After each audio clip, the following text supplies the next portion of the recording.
dah buka Makita planer ya. Sekarang kita mau buka OKATZ meter saw. Potong kayu lah, tapi yang boleh.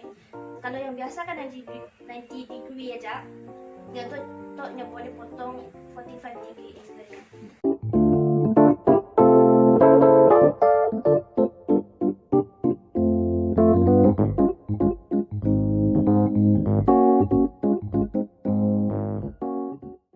Okey, diameter blade-nya 255 mm. Rated voltage-nya 240 volt, maksudnya single phase. Rated frekuensi 50 Hz. Okey, kita Malaysia boleh pakai. Kalau kelajuan, kalau set dah barang, set dah mampu 6000 RPM. Pasal input power-nya 1800 watt.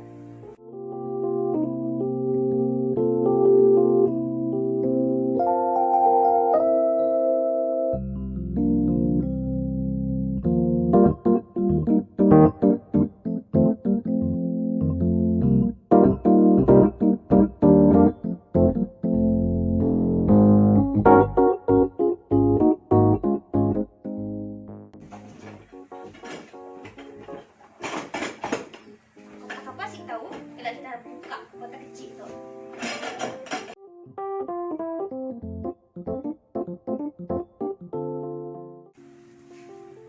Mata untuk tadi 10 inci 255 mm 60 tan maksimum speednya 5870 rpm. Siap macam biasa,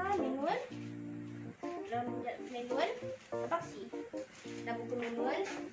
Pasal ada bateri 2 ikat, pasal ada range, socket range.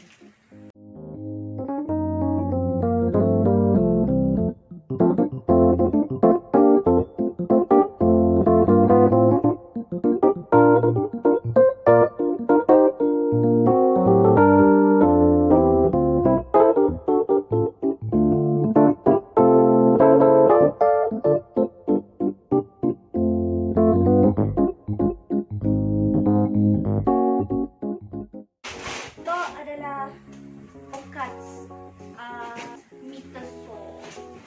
Tentanglah betapa besar yang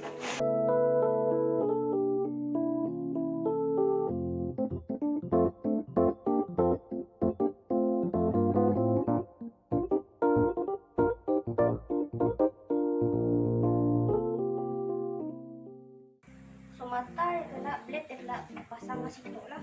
Mata yang pasang kat situ. Overall macam tu aja dah barangnya.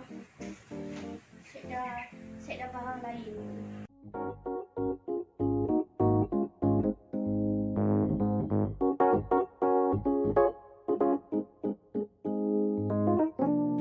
Dia punya api.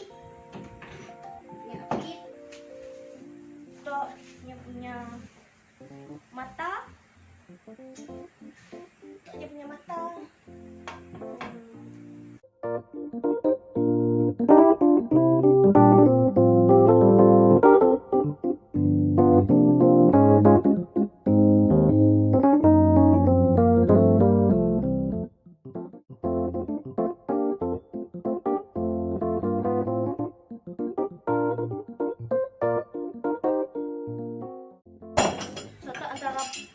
Nampak kah tu antara barang-barang yang ada di dalam